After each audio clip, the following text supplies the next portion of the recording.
अगर आप लोग सीटेट, यूपीटेट या फिर किसी भी राज्य की शिक्षक पात्रता परीक्षा की तैयारी कर रहे हैं तो हैदरी स्टडी पॉइंट को यूट्यूब पर सब्सक्राइब कर लीजिए। यहां से आपको उर्दू के सभी स्टडी मटेरियल आसानी से दस्तयाब हो जाएंगे। आज की अपनी इस वीडियो में हम लोग सन 2014 यूपीटेट में पूछे गए उर्दू के कुछ सवालों को डिस्कस करेंगे जो कि पेश किया जा रहा है MM अली के जरिए। आप लोग हमारे इस वीडियो को ज़्यादा से ज़्यादा शेयर करें, हर एक उर्दू के तालिब इल्म तक इस वीडियो को पहुँचा दीजिए। तो चलिए शुरू करते हैं।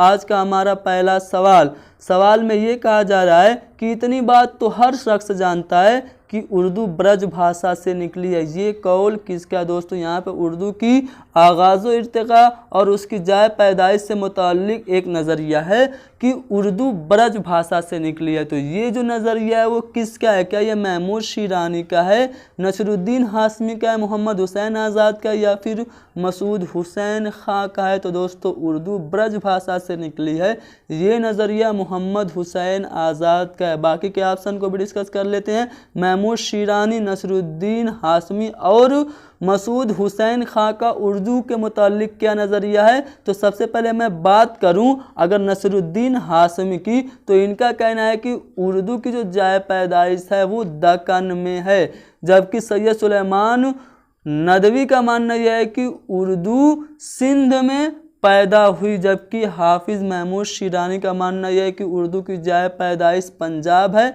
जबकि डॉक्टर मसूद हुसैन खां का मानना है कि दिल्ली और उसके आसपास में उर्दू ने जन्म लिया। सबसे ज़्यादा जो नज़रिया मान्य है वो मसूद हुसैन खां का है। अब हम लोग बात करेंगे अगले सवाल की। अगला सवाल यह कि जिस कलाम में दो या दो से ज़्यादा ऐसे मानी इकट्ठा हों जो एक दूसरे की ज़िद हो उसे क्या कहते हैं? यानी कि किसी एक शेर में दो वर्ड्स अपोजिट को इस्तेमाल किया जाए वो सिनत क्या होती है? क्या वो सिनत तज़ाद होती है, तजाइल आरिफाना होती है, सिनत मुबालगा होती है, या फिर सिनत ईहाम होती है? तो दोस्तों जब एक ही शेर में दो अपोजिट वर्ड्स को इस्तेमाल करते हैं तो उसको सिनत तज़ाद कहते हैं। सिनत तज़ाद के लिए एक शेर मैं आपको सुना दूँ कि उसे फ़िक्र क्या सज़ाओ जज़ा की, उसे फ़िक्र क्या सज़ाओ जज़ा की, तेरी आरज़ू जिसने सुबह मसा की। तो यहाँ पे देखिए इस शेर में सज़ा व जज़ा दोनों अपोजिट हैं, सुबह व मसा यानी कि सुबह और शाम दोनों अपोजिट है। तो जिस किसी शेर में दो अपोजिट वर्ड एक साथ यूज़ हों उसको हम लोग सिनत तज़ाद कहते हैं। बाकी ऑप्शन भी डिस्कस कर लेते हैं। तजाइल आरिफाना क्या होता है? तजाइल आरिफाना में शायर जानबूझकर अनजान बनता है। जैसा कि एक शेर है कि कौन आया है पे अयादत दिल, कौन आया है पे अयादत दिल, दर्द सीने में कुछ कम कम है। यानी कि शायर को पता है कि उसका महबूब उसे देखने के लिए आया है, फिर भी वो अनजान बना पूछ रहा है कि कौन आया है पे अयादत दिल। तो जहाँ पे शायर जानबूझ के अनजान बनता है वहाँ पे होता है तजाइल आरिफाना। सिनत मुबालगा क्या होता है? तो सिनत मुबालगा में किसी भी बात को बढ़ा चढ़ा के पेश किया जाता है। जैसे कहते हैं ना, तू कहे तो चांद तारों को तोड़ लाऊंगा मैं। अरे भाई चांद तारों को तोड़ना मुमकिन नहीं है। यानी कि जिसमें बात को बहुत बढ़ा चढ़ा के कहा जाता है वो होता है सिनत मुबालगा। जबकि सिनत ईहाम क्या होता है? जिसमें शायर गुमान में डालता है, वहम में डाल देता है। तो यहाँ पे हमने चारों ऑप्शन को डिस्कस कर लिया और जिसमें एक शेर में दो अपोजिट वर्ड यूज़ हो वो होता है सिनत तज़ाद। अगला सवाल यह है कि यादों की बारात किसकी खुद नविश्त है? दोस्तों यादों की बारात ये एक ऑटोबायोग्राफी है। आपको ये भी पूछा जा सकता है कि यादों की बारात कैसी सिन्फ है? तो उसमें आपको बहुत सारे ऑप्शन रहेंगे, उसमें एक ऑप्शन खुद नविश्त भी रहेगा। तो याद रखिएगा यादों की बारात खुद नविश्त है। ये किसकी खुद नविश्त है? तो ये ऑटोबायोग्राफी है जोश मलिहाबादी की।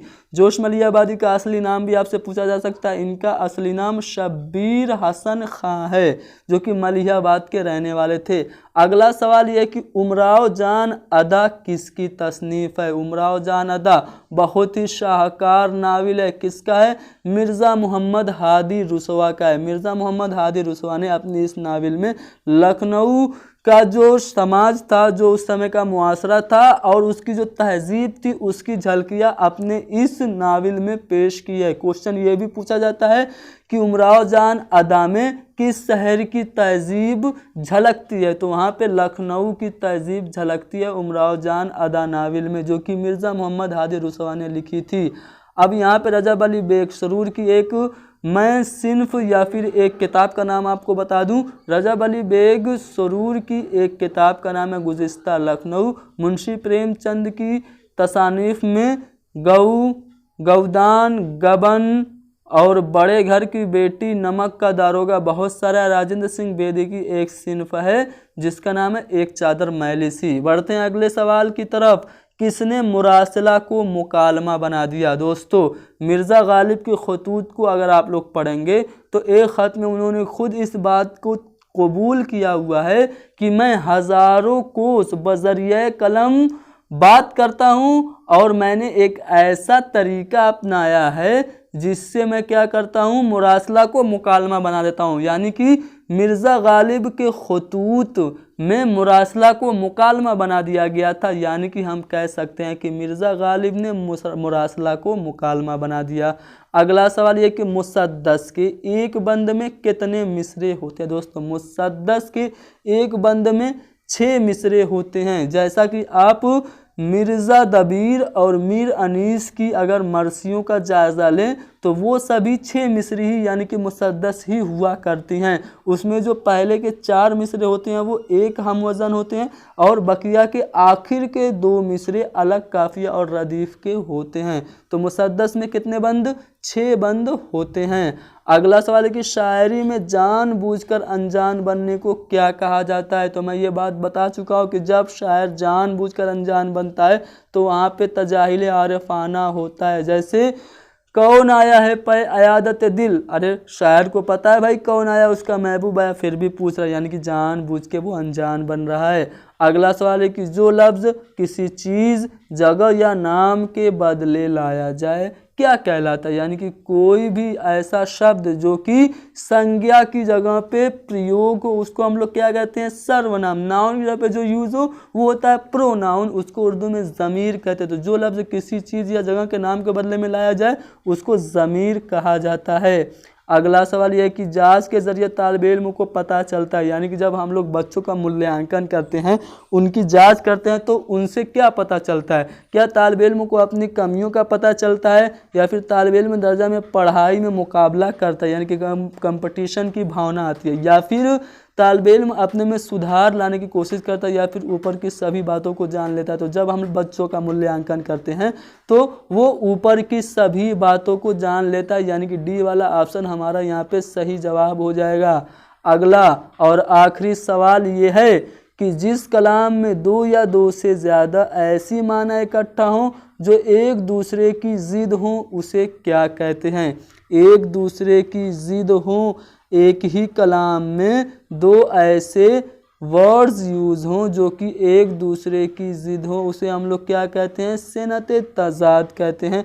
बहुत आसान सा सवाल था। सिनत तज़ाद का एग्जाम्पल मैं आपको दे दूं कि उसे फ़िक्र क्या सज़ा व जज़ा की, तेरी आरज़ू जिसने सुबह मसा की। तो यहाँ पे सज़ा व जज़ा, सुबह और मसा दोनों अपोजिट वर्ड्स हैं। तो एक ही कलाम में या फिर एक ही शेर में 2 या 2 से ज़्यादा माना एक दूसरे के अपोजिट वर्ड यूज़ हों तो वहाँ पे सिनत तज़ाद हुआ करती है। तो दोस्तों, यहाँ पे हमने डिस्कस किया सन 2014 यूपी टेट में पूछे गए उर्दू के कुछ सवालात को। उम्मीद करता हूँ कि सवालात आपको समझ में आ गए होंगे।